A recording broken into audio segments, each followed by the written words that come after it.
Hello everyone, আজ share করব আমার ইভিনিং রুটিন। আজ বেরিয়েছিলাম অনেকটাই সকালে, আর ফিরতেও বেশ অনেকখানি লেট হয়ে গেছে। অনেকটাই এক্সস্টেডও ফিল করছি।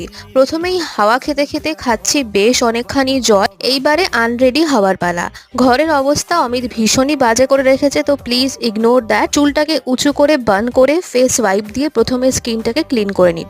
রাস্তায় এখন এত ধুলো থাকে, এর প্রমাণটা এই নোংরা ওয়াইপ থেকেই বুঝবে বাবা গো। এরপর স্নান করে নিজের কমফোর্টেবল জামায় চলে টোনার আর ময়শ্চারাইজার লাগিয়ে এবারে কিন্তু একদম রেডি। ওয়াশ ব্যাগে জামাটাকে রেখে দিলাম। এইগুলো সমস্ত উইকেন্ডে গিয়ে একেবারে কাঁচা হবে। এইবার পালা চায়। আর চা বানাতে গিয়ে এই দিকে দুধ থেকে 1 সেকেন্ডের জন্য নজর সরিয়েছি বাইরের আকাশের দিকে। ব্যাস, নজর হাটা আর দুর্ঘটনা ঘটা।